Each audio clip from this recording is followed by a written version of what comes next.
After much thought, consideration, and a lot of research, you finally decided to spend your vacation in Croatia. You probably already booked flights, accommodations, and roughly organized your itineraries or travel plans. And now, you want to know some practical information about traveling in Croatia, such as, what type of adapter shall I bring? Are the grocery stores open on Sundays? How expensive is it in Croatia? Is the tap water drinkable? And how fast can I drive in this country? Are the rules different if I am younger than 25 years old? Hi, this is Hey Trip. Today, we are going to deal with the beautiful, breathtaking Eastern European country, Croatia. In this video, we prepared all the practical information and facts you need to know.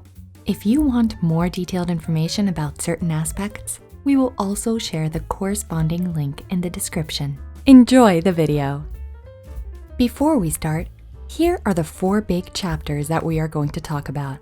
First of all, some basic facts about Croatia. Croatia has been a member of the European Union since 2013. However, it is not in the Eurozone. Its capital city, Zagreb, has a population of 1 million, which is a quarter of the total population of Croatia.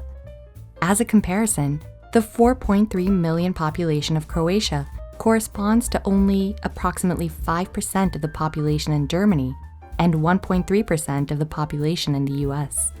The country code, HR, originates from Hrvatska, meaning Croatia in Croatian. Croatia is predominantly a Catholic country, with 85% of the population identifying as Catholic. And in total, Croatia has over 1,000 islands. The exact number varies by definition. Out of these islands, only 48 are inhabited. The second topic of this video is around expenses, such as how expensive is it in Croatia? To answer this question, first, let's get an impression of the price levels in Croatia. To get 1 coffee in the city center of Zagreb, it costs around 1.5 euro, which is similar to the price at the Riva Harbor area in Split. The coffee will cost more in Dubrovnik, especially on the popular Stratum Street. It can cost up to roughly 3.5 euro per coffee. The average price of 1 scoop of ice cream is around 0.9 to 1.3 euro. A regular dinner for 2 people, including drinks, may cost between 25 to 60 euro. A beer in a bar normally costs 2 euro. If you want imported beers or craft beers, it will surely cost more. But hey, try some Croatian beer. It's cheaper, and you should always try some local beers. If you really want to get a sense of the Croatian life, you should go to a local marketplace. It's a great way to experience shopping as a local. And not to mention, the prices there are even less expensive compared to at a supermarket. For example, you can buy some fresh watermelon, tomatoes, salami, or cheese, and go for a small picnic. Nevertheless, you can still go to supermarkets to buy some water or other things that you cannot find in local marketplaces. By the way, the tap water in Croatia is drinkable. Here is a list of supermarkets you can find in Croatia, among which Konzum is the biggest one. It provides a large variety of products, including some premium items. Keep in mind that the supermarkets are only open for limited times on Sundays and holidays, and they vary from region to region. Just search supermarkets on Google Maps, and you will find more detailed information. The third topic we are dealing with here is transportation in Croatia. Please note, it's impossible to describe all the detailed regulations and information within the time frame of this video. So, we will link some informative websites in the description below, and you can do some further readings. The railway network in Croatia is pretty limited. For example, 1, there is no train operating along the coast, and 2, only a few cities on the coast are connected with Zagreb Central Station. Additionally, your schedule cannot be too flexible because the trains run less frequently than the buses do, not to mention the unforeseeable delays, which can sometimes take hours. For detailed information about the schedules and prices of the railway system, you can find them on the official website, which is linked in the description below. If you are not driving by car, traveling by bus would be a more practical option since it is often rather inexpensive. But the price can vary greatly depending on which bus company you choose. 2 useful websites to compare the price of different companies are linked in the description below. Make sure to book your bus ticket and seat in advance, especially in the summer. In order to transfer from coast to islands or between different islands, you must use the ferry service. In Croatia, there are 2 different types of ferries you should know about. The word ferry exclusively means car ferry, while the word catamaran refers to the regular passenger-only ferry service. Please note, bikes cannot be transported by catamaran, but only by car ferry. If you travel by car during peak season, July and August, and want to use the car ferry, please make sure that you book the ticket at least 1 day prior to your trip and get to the wharf early, since pre-booking itself cannot guarantee you a space on a car ferry. For more specific schedules and prices, please refer to the ferry service company, whose websites are also linked in the description. Traveling by car would be the most convenient way. In Croatia, you drive on the right side of the road. First of all, let's talk about the speed limit. Generally, for cars and motorcycles, it's limited to 50 kilometers per hour within residential areas, 90 kilometers per hour outside residential areas, and 110 kilometers per hour on main highways, and 130 kilometers per hour on motorways. However, if you are below 25 years old, your speed limit is 10 kilometers per hour less than the regular speed limitation. So, for example, you are only allowed to drive 80 kilometers per hour outside the residential areas and 120 kilometers per hour on the motorways. In addition, you are not allowed to drive if your blood alcohol content level is higher than 0.5 grams per liter or 0.05 BAC. If you are younger than 25, then you are not allowed to drive at all if you have consumed any alcohol beforehand. The penalty of exceeding the speed limit is rather high in Croatia. For instance, if you drive 20 kilometers per hour faster inside residential areas and get caught, you can expect a fine of at least €135.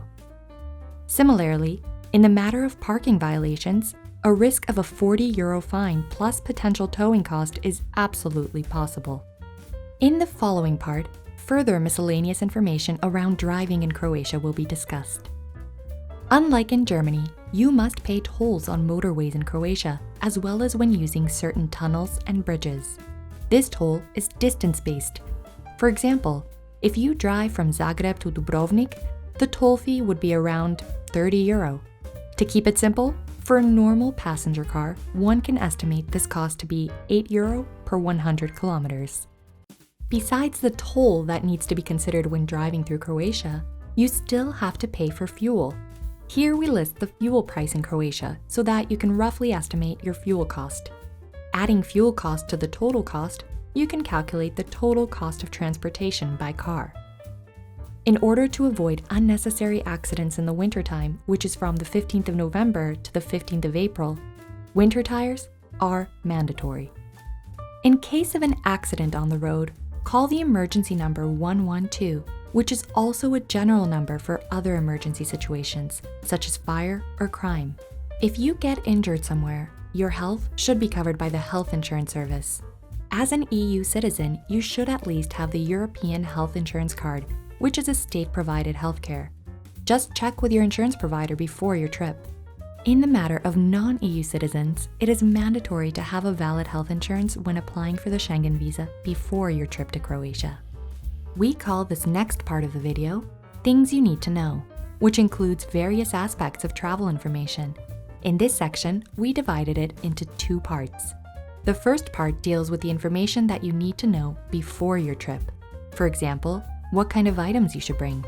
The second part provides you with the information for when you are already in Croatia. First, let's look at what you should know before your trip. Currency. Since Croatia just joined the European Union in 2013, they continue to use their own currency, kuna, instead of euro. Just as reference, €1 is approximately 7.5 kuna, $1 is approximately 6.5 kuna, and kuna has a similar exchange rate as Chinese yuan, Danish krone. Although credit cards are widely accepted, it is still recommended to have some cash with you during your trip to Croatia. You may ask, can I pay with euro? Not always. Even though you can pay for a meal or some services in euros, the rate is not as good. Travel season and holidays in Croatia. The peak travel season in Croatia is July and August, with many tourists and higher prices for accommodations. Otherwise, May, June, and September are also a nice time for traveling to Croatia. To visit museums and other activities, it's useful to know if there are any national holidays during your visit, since the opening hours may vary. For example, there are 2 holidays in May, 2 holidays in June, and 2 holidays in August.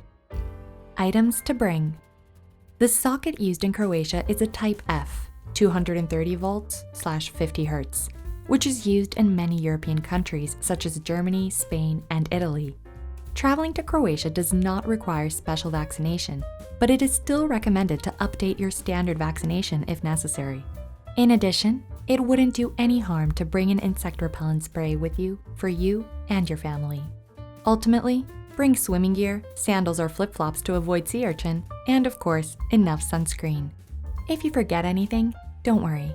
You can still buy these items in the drugstore DM or supermarkets. In the next part, we summarized some information that is good to know during your stay in Croatia, and approximately 25 basic words or phrases you should be familiar with in Croatian. After your coffee or meal, it's time to pay your bill.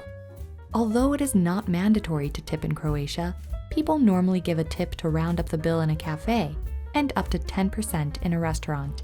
Yet, there is no need to tip in the case of poor service. Smoking and vaping electronic cigarettes is banned at restaurants, public transportation, and in most hotel rooms. However, people are permitted to smoke in certain cafes and outdoors, including on the terraces of cafes or bars. Good news for smokers.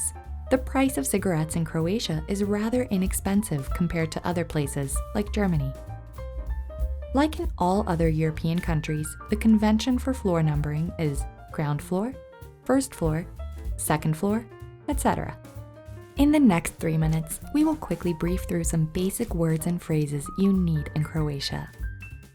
Hello and bye. Bok. Thank you. Hvala. Cheers. Živjeli. Tasty. Ukusan. Bill please. Račun molim. Yes. Da. No. Ne. Please. Molim. Excuse me. Oprostite. You're welcome. Nema na čemu. English. Engleski. In a restaurant, it wouldn't hurt to be familiar with the following words. Beef. Govedina. Chicken. Piletina. Pork. Svinjetina. Fish. Riba. Eggs. Jaje. Salad. Zelena salata. Vegetarijanski. Water. Voda. Beer. Pivo. Coffee. Kava. Tea. Chai. White wine. Bielo vino. Red wine. Crno vino. In addition, it would be less confusing if you know the following signs. Enter and exit. Ulaz and izlaz. Open and closed. Otvoreno, zatvoreno. For washrooms, women's and men's. Ženske and muškarci. Finally, this video will give you 1 or 2 specific tips if you're traveling with young children or pets, or if you belong to the LGBT community. First of all, the islands in the region Kvarner Bukt are great for young kids, especially the sandy beach on the toddler-friendly island. On the other hand, Poreč and Rovinj in Istria region offer great opportunities for kids to explore the nearby caves and dinosaur parks. In terms of vaccination for children, please be prepared and consult your family doctor for further information. In case you plan to camp in Croatia, please make a reservation in the corresponding camping area since camping in the wilderness is not allowed in Croatia. In the description, we will link the website where you can find more detailed information about the camping places in Croatia. If you like hiking, make sure that you have enough water to keep you hydrated since temperatures could be very high on some days. When hiking, be mindful of possible encounters with snakes and do some preparation if necessary. Traveling with a pet requires a veterinary certificate. To be specific, your pet has to be vaccinated and this vaccination cannot be expired. For example, vaccination against rabies. In addition, your pet must be fitted with an electronic identification system, like a microchip, that is issued by a veterinary surgeon. Further information can be found in the official travel website of Croatia, which is linked in the description. In addition, you should bear in mind that dogs are not allowed on some beaches, which will be marked by this sign. So, please familiarize yourself with the pet-friendly beaches in advance. For further information about pet-friendly beaches, please refer to the link in the description below. Although homosexuality has been legal for decades and both Zagreb and Split have LGBT prides every year, homosexuality is still not widely accepted in Croatia. One of the reasons could be attributed to 85% of the population identifying as Catholic. Therefore, same-sex marriage was banned in 2013, and publicly showing affection between gay couples may not be welcomed in Croatia and can receive some unfriendly reactions. For that reason, Croatia ranked only number 49 in the Spartacus Gay Travel Index 2020, compared to France, which ranked at number 23, and USA, which came in at number 31. Outside of Zagreb, you can hardly find any gay scenes in Croatia. However, unofficially, there are still gay beaches in several towns along the coast, usually at the edge of the nudist sections. We hope you enjoyed this video. If yes, give us a nice big thumbs up, and if not, please let us know what kind of information you would like in the comments. If this is the first time you've come across our videos, we would be grateful if you would subscribe to our channel. We regularly produce videos about travel and would like to help you gather all the practical information you need for your trip. Thanks for watching. We'll see you in the next video.